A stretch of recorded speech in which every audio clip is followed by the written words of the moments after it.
Hello, dear viewers. Welcome back to the session. Right now, we have a panel discussion on foundational skills to address learning loss. We have three amazing panelists here. I'm very, very happy to welcome all three of them here. We have Saurabh Taneja, who is the CEO of Akanksha Foundation, a non-profit organization with a mission to impact the lives of low-income children, enabling them to maximize their potential and transform their lives. We also have Liana Hyde, who is the Director of English for Education Systems for South Asia. She leads and supports 6 country teams with technical input on projects focused on teacher development and language education. We have Shubhra Mittal, who is currently heading Khan Academy India's school teams, which works with various state governments to promote and deepen usage of Khan Academy content in government schools. Welcome all three of you. Over to you. Thank you so much, Elizabeth. Good evening, audience. Today's theme is exciting. We are talking about going beyond the foundational skills. And we at the Akanksha Foundation currently run 27 schools in partnership with Mumbai, Pune, and lately Nagpur Municipal Corporation. And as we have been welcoming the students back into the classrooms, we understand the importance of not just the short-term foundational skills, as well as the essential skills for long-term success of children. Before we get on, I would love to invite both my panelists to give a little bit more details about themselves, who they are and the work that they do before we kick off today's panel conversation. Liana, I would love to just bring you in to, give a little bit more about, share a little bit more about yourself. Okay, great. Thank you so much. Firstly, thank you for inviting me. It's a real honor to be at this event on such an important topic as well. So as you said, my name is Liana Hyde. I work for the British Council. I'm speaking to you today from Mumbai, where I'm based. I moved to India around 9 years ago, and I lead on our work in English and education systems across South Asia. So basically, through this work, we support education systems to improve the quality of English language teaching, assessment, and learning. We work with teachers and government systems across this whole region. Here in India, we have a huge legacy of work in teacher development, working directly with numerous state governments and providing continuing professional development opportunities for teachers. We do that in lots of different ways, so with face-to-face and increasingly with online and blended approaches. We also have an increasing focus on development of teacher communities, so it's very much in line with the work of FERCI and other participants in this event. And yeah, we also do quite a lot of research around language and language learning in education systems. And so we conducted research into multilingualism in India, looking at the impact of different languages in the classroom. The British Council advocates for the use of home languages in early years of schooling and for the use of multilingual approaches in the classroom, as evidence shows that these are effective approaches to development of foundational skills. So we have lots and lots of resources for teachers, for English teachers, but also with crossover into other subjects. I think we're going to post a link to our resource page as well, so you can check out some of the resources and join our communities as well. That's great. Thank you so much. Thank you so much, Liana. Shubhra, over to you. Hi, thanks everyone. Delighted to be here, and thank you to Taneja for inviting us here. I'm Shubhra. Like Elizabeth mentioned, I'm currently leading Khan Academy India schools team, where we're working with multiple state governments in India to introduce Khan Academy. As many of you may know, Khan Academy is a free online learning platform which students can access anywhere in any part of the world. While we have content for several different subjects, are really, I think the subjects that we really specialize in and are known for is maths and science. In India, we have content in maths for grades 1 to 10. In science, we currently have content for grade 10, really developing content for higher grades, in the next year or so. a little bit about just a journey. We started, as a global organization back in 2012 by our founder, Sal Khan. We started kind of preparing these videos to tutor his cousins. They became a rage, and now what we have is Khan Academy, an online platform. India, we've been here since, before 2017, officially kind of set up in 2017. This year, we have about 1.2 million learners in India who've accessed. We have content available in 6 Indian languages. And really looking to kind of expand our footprint in India in the coming years. So looking forward to talking more about what we're doing in the course of this panel. Thank you so much, Shubhra. And Akanksha Foundation, like I shared a little while back, is a 30-year-old nonprofit founded by Shaheen Mistry herself, who's currently the Chief Executive Officer of Teach for India. And our vision, Liana and Shubhra at Akanksha, is to equip all children with key knowledge, skills, and values that will lead them to live an empowered life. And at Akanksha, we have this, really lofty vision framework for 2030, 2035, where we really are unpacking empowerment as a sense of mastery, a sense of agency, and a sense of purpose to be able to give back to the community. And as we build on that, one of the key things that as we are reflecting on as the schools begin to reopen is how are we going to be able to strike a balance between addressing, the learning loss on literacy, numeracy, which is fairly foundational. And at the same time, the other important foundational elements as well of socio-emotional development and the 4 C's that all of us are aware of. I think the research is constantly telling us that, all of these things combined is what will, lead to success in a decade from now. So would love to, Shubhra, probably bring you in to start with, if you can touch upon how in your work with Khan Academy, are you all thinking about addressing both the foundational numeracy, which Khan Academy is really known for, as well as higher order thinking skills, which are equally critical for success? Great. No, thanks, Saurabh. And maybe what I'll do is I'll try to address this in multiple parts. One is I'll just maybe talk and spend a minute or so just to talk about Khan Academy and just our philosophy and an approach as we kind of put together this online platform. We know there are lots of learning platforms and softwares that are out there, but what is it that makes Khan Academy what it is and sets us apart? And I think really, we all know these learning apps exist. They exist at every grade, and we know that they just kind of worsen as a child moves from one grade to another. And we also know that the disrupted education that children have seen in the last 2 years would are likely to have worsened these, right? Now I think as Sal Khan was kind of putting this organization together, I think that really at the core of it was the fact and the awareness and the understanding that foundational skills and concepts that a child needs to know, they're really important at every grade. And it's important that a child knows all of those things in the grades that they are in as they move on to the next grade, because curriculum just builds on what they've learned previously. So if you haven't understood a concept in algebra as you move higher to a higher grade, you're going to start seeing that play in terms of what you're able to gain from the more advanced concepts that you're talking about, right? And we see this as a challenge. And so really, the way our content is structured, the way the kind of thought process that's gone into it, it's really being able to help children understand, build really solid foundational understanding on a lot of these concepts.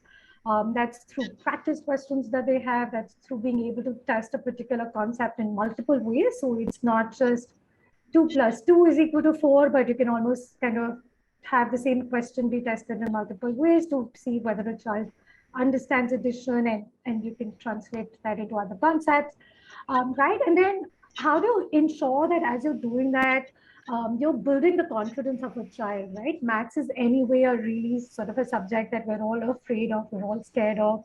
as it gets more difficult, we start running away. And so how do we do that without letting the child feel intimidated, letting sort of losing the child in that process of the journey? And really the platform has a lot of these pieces built in, whether that's through hints that a child can access and multiple sort of types of hints that are available to the child, whether it's gamification or other features of the platform. And really, I think the big picture and the big message here from the content and the way the content and the platform in terms of coming together is being able to build that confidence in a child, being able to kind of move to more of a growth mindset, moving to things that are intelligence and what we know is not fixed, but as we practice, as we learn more, we can kind of learn more and more things. And so that's kind of on the platform side. And, I think that sort of that philosophy just translates into all of the work that we're doing.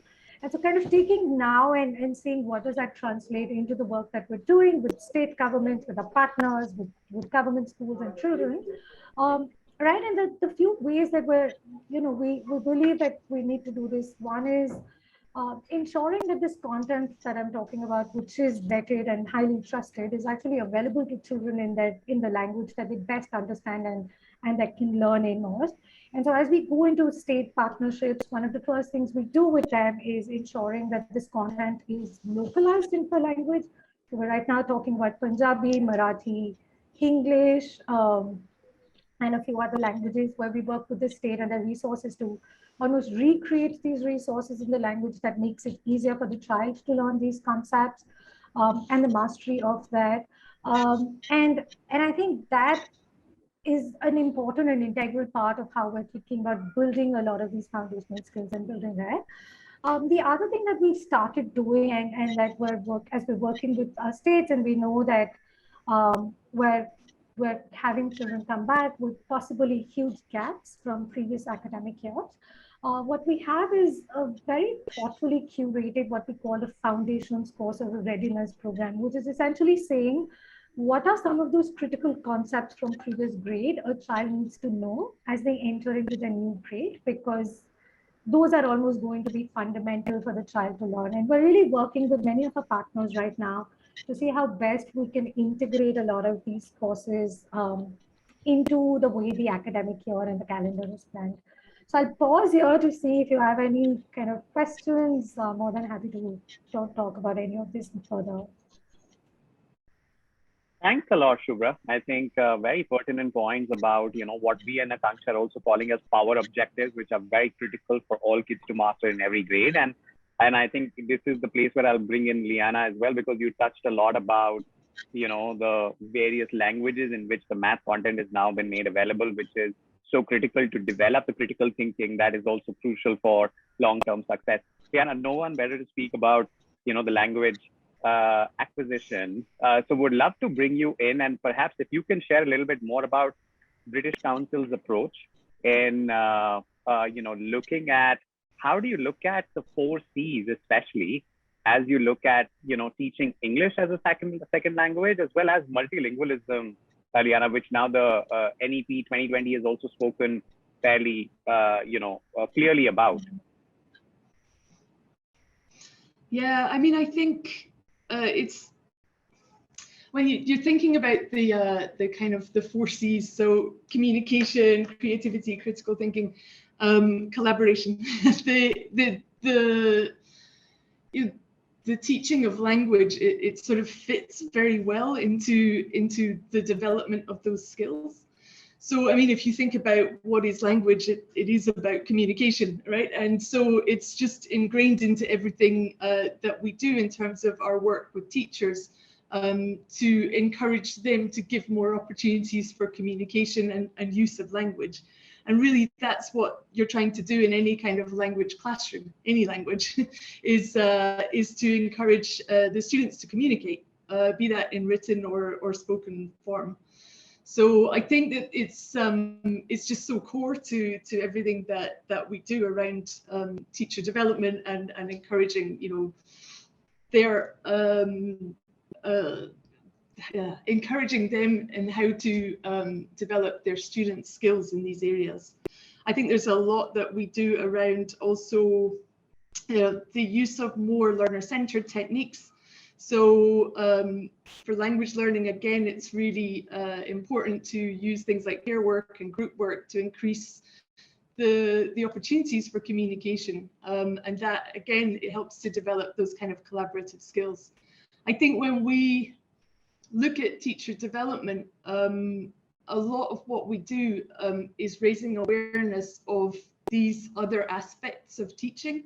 So it's sort of helping teachers to think about, why you're doing certain tasks. Is maybe your ultimate aim is to teach a specific piece of vocabulary or a grammar point or something like that. But actually, there's all these other skills that you're teaching, and you have a kind of responsibility to develop within your students as part of that. So it's really helping teachers to think about those other skills that they're developing alongside that kind of more content knowledge. Thank you, Liana. And I know you spoke a little bit about, the teacher development philosophy of British Council. I would love to bring both of you in now with my next question, which is focused a lot around, how do we begin to support the teachers to be able to address both the immediate short-term needs of, ensuring that the foundational learning gaps are covered, and at the same time, set them up for success for balancing it with other essential skills that are needed for the long term as well. I'll share a little bit of a context from Akanksha classroom as well. Yesterday, I was on tour of Akanksha classrooms, and this is the period where we are, conducting our end of year assessment just to really determine if our kids have made progress over the last 3 months or so ever since the schools have reopened. And I was speaking to a couple of my language teachers, and they mentioned that in their classroom, there are about 8 levels of students on writing. There's one particular student who's sort of writing 2 pages, 5 paragraphs on healthy lifestyle as an essay.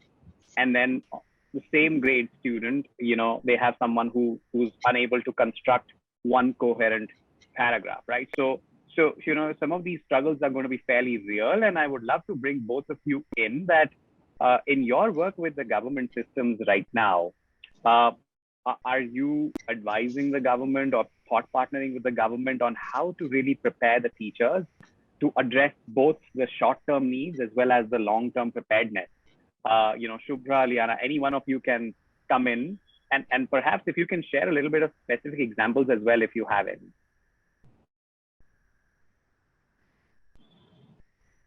Do you want to go first?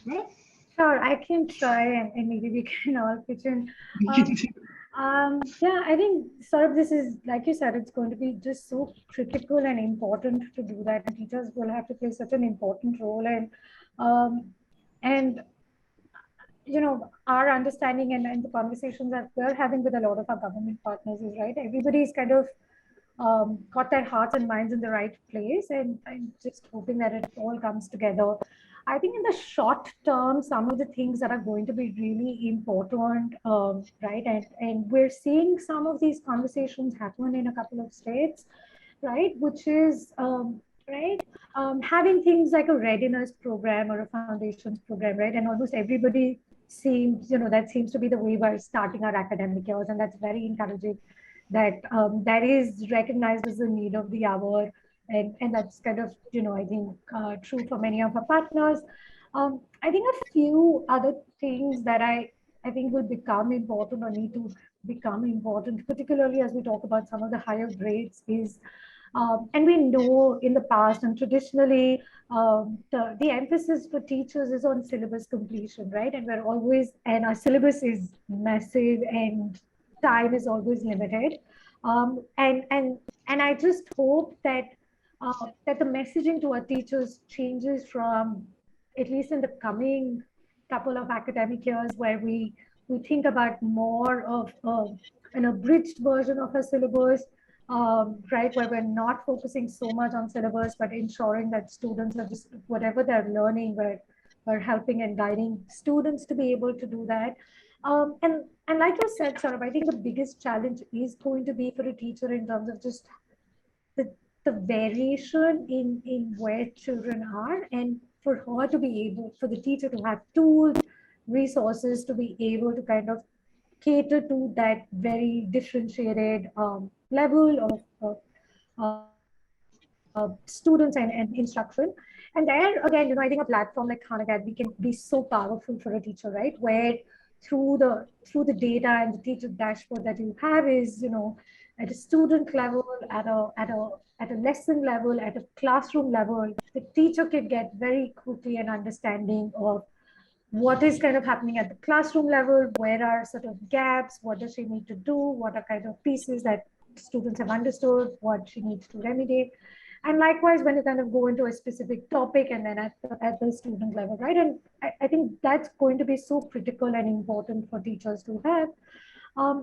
And there, I think the way technology can aid and guide a teacher is going to be so important, right? And I know teachers, I think kudos to teachers and the entire system, where they pivoted so quickly to remote learning and now online learning in the last 2 years. But that's, in my personal opinion, it's here to stay, right? We will see a continuation of physical teaching and digital sort of learning, and somewhere how to blend it all together to make it real to students and be able to leverage that. I think it will require, I wouldn't say just training, because it's got to be more than just training in terms of hand-holding teachers, capacity building, and different people coming together to be able to enable that. I see it happening in pockets. I hope we're able to see it happen in a more consolidated way from many of our teachers.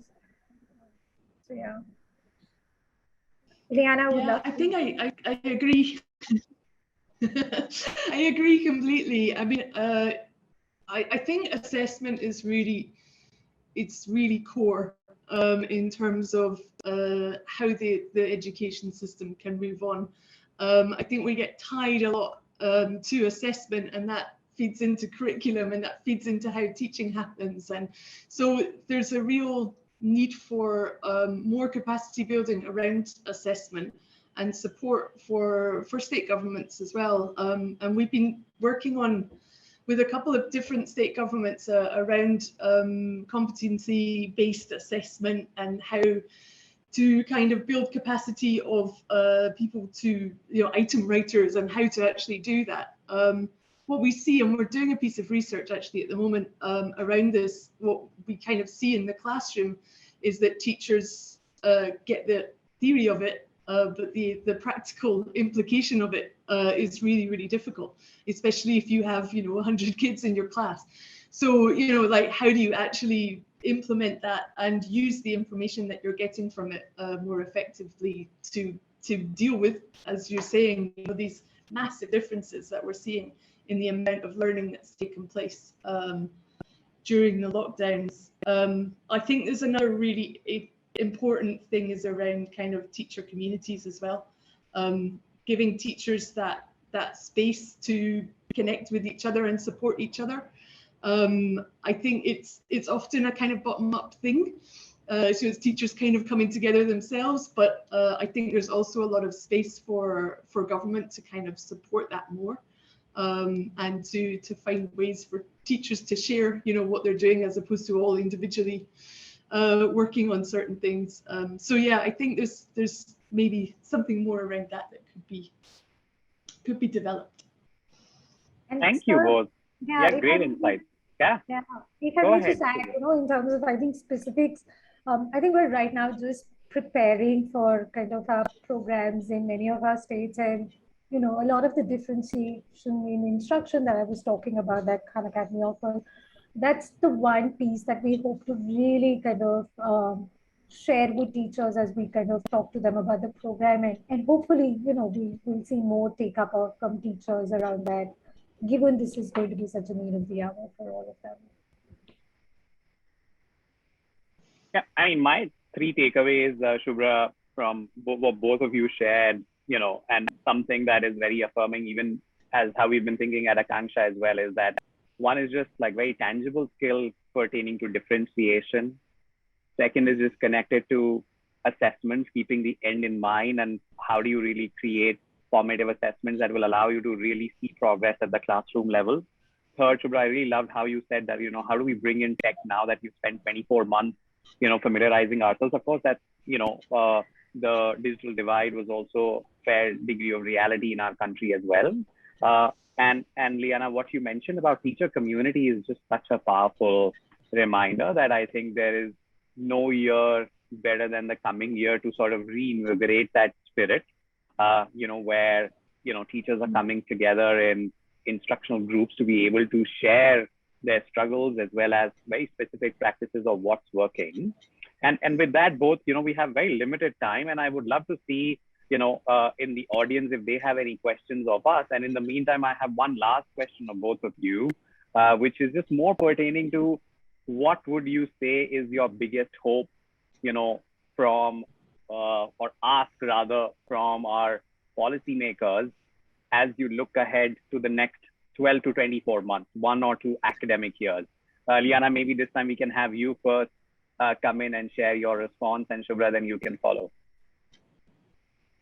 Yeah, rather predictably, I would like policymakers and the government to support teachers, listen to teachers, understand their ground realities, and